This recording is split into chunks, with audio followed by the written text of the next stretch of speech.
Well, we had interesting developments over Christmas vacation. Well, at least in this little ministry we're doing here.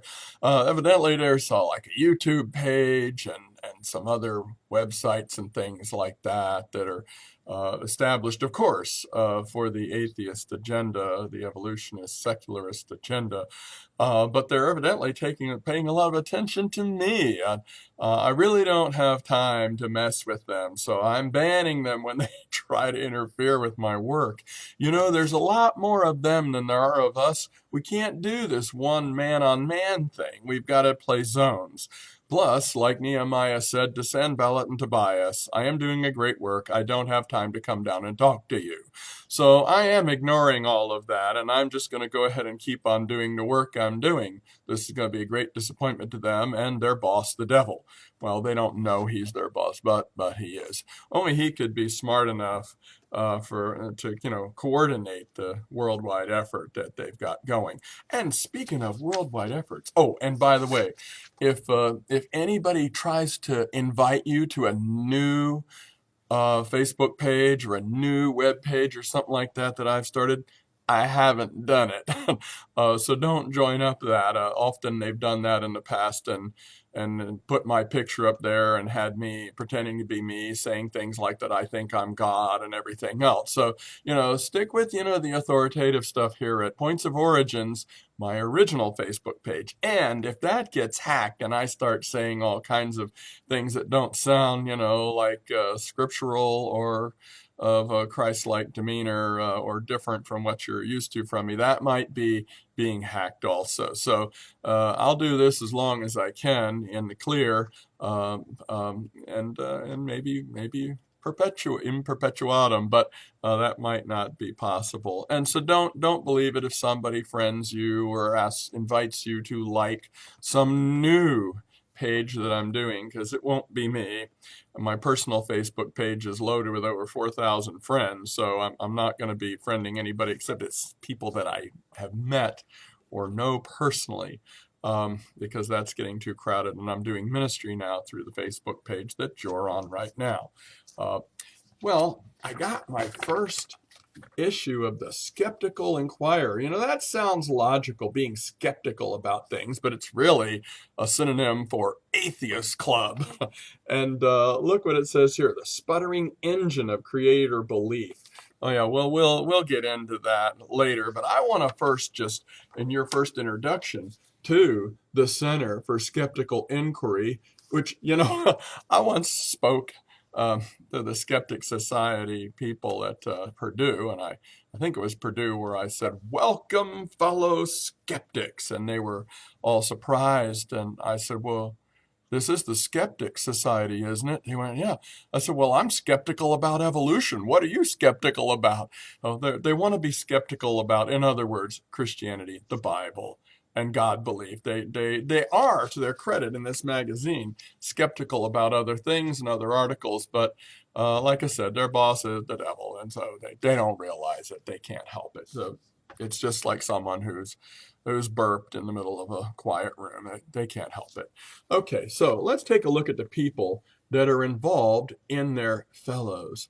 This Banachek guy is a magician, and so is the amazing Randy is a magician. And you might know that Penn and Teller are very much into atheism. They have a little bloggy thing called BS. Anyway, isn't it interesting that people who their career is based on tricking people are so interested in saying that God and religion are tricking people? That's interesting to me.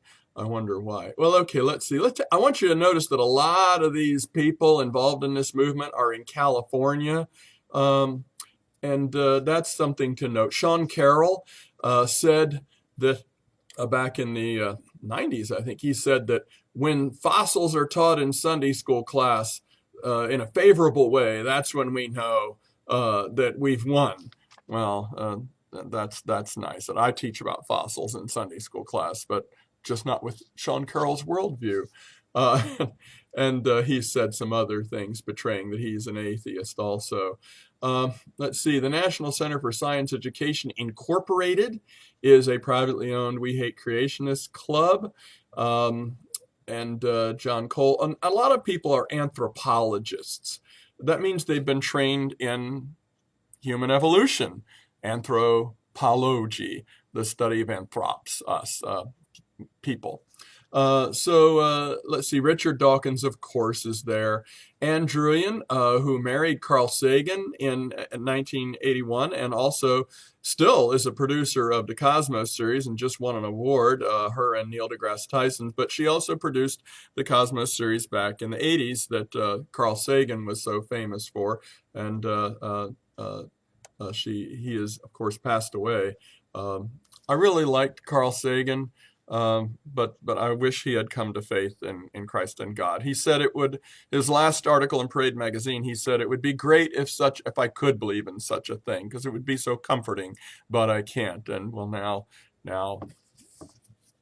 well, it's sad to me. Let's see, the president of the Indian Rationalist Association and Rationalist International.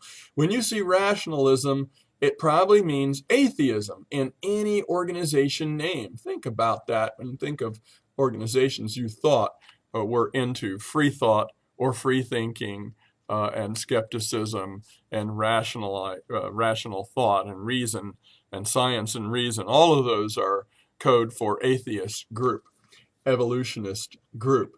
Let's see, oh yes, there's another anthropologist. Let's take a look here. San Francisco, there's California again. Rationally speaking, there's a skeptics group. Guerrilla skepticism. Wow, that's interesting on the internet, on Wikipedia and things like that. Let's see, a cultural anthropologist, you can see trained in evolution. The Committee for Skeptical Inquiry. That sounds legit, doesn't it? There's another California person. And let's see here. We got Berkeley. Oh, yeah, UCal Berkeley is a big nest of evolutionists training. There's University of California, Irvine. Penn State has a great Origins Club with 2 professors, but they also have some evolutionists. Kenneth Miller from Brown University, author of the United States' most popular high school biology textbook, and also a professing Catholic believer, but an evolutionist, totally dyed in the wool. It said that God was incompetent if he was the creator of plagues and things like that. So I don't know. Massimo Pigliucci once asked me at a reception for Dr. Miller whether I thought he really believed or not. And I said, well, Dr. Pigliucci, why would he lie about a thing like that? Well, anyway. These are the kinds of people that are involved here. Miller is very smart and mean and smiles when he hurts somebody and will lie in front of an audience if he thinks no one there can catch him on it. I've seen it. I'm just talking about what I've seen. Okay. Oh, and of course there's Bill Nye, the science guy, very atheistic guy. And Pigliucci, he used to believe in UFOs, and he was an altar boy. He's had some interesting history. I met him when he was at University of Tennessee, Knoxville. Then he went to SUNY Stony Brook. You'll see a lot of SUNY evolution atheist evangelists. He was the president of the Darwin Coalition, and there was also the vice president of the Darwin Coalition right there at University of Tennessee, Knoxville, and I attended the Darwin Day Festival there. Let's see now. Pigliucci, by the way, is nice in person, but very mean on the internet. It's funny how that works.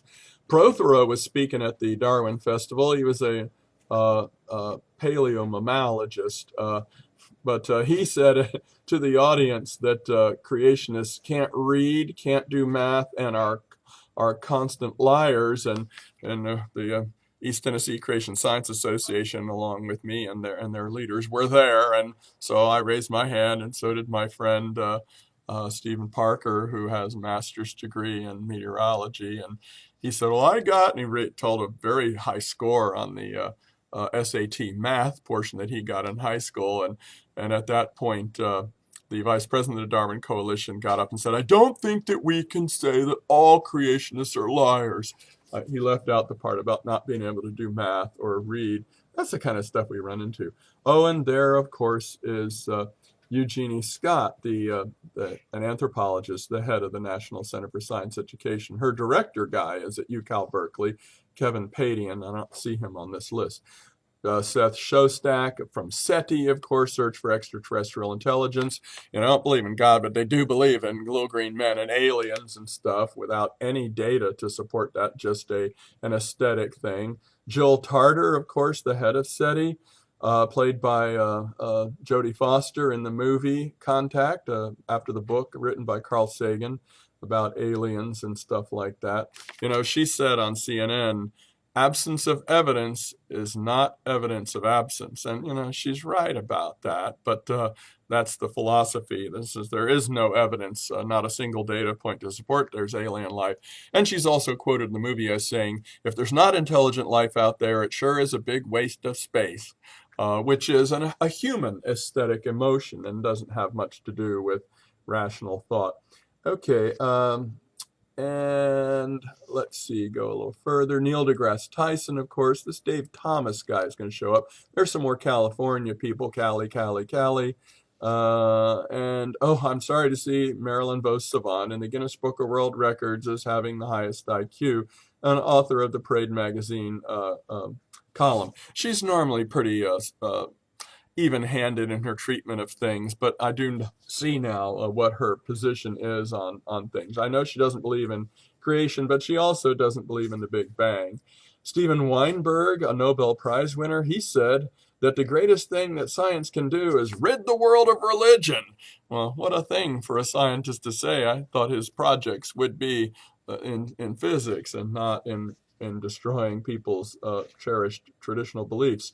E.O. Wilson was a Bible-believing kid in Alabama, and then when he went to college, he heard about evolution and denied his faith, and he's been trying to raise an olive leaf by environmental conscientiousness and stewardship, trying to get Christians and Bible-believing church people to be on the same side with the evolutionists, at least, and the atheists, at least in stewardship of the earth. And that's nice, but I think they're really trying to rub shoulders and bring a little Trojan horse in here. Just pray about that. I don't want to demean this too much, but I see an awful lot in this magazine about come let us reason together, but really what they want to do, what their boss wants you to do, is to deny the Bible and just go with man's reasoning, which has always been flawed anyway. And there you go, the Committee for Skeptical Inquiry. I'm still not done with analyzing where these people are coming from and who they are. It's real important to know that. So we will do next time talking about the Committee for Skeptical Inquiry and their consultants and also other organizations and also centers for inquiry around the world.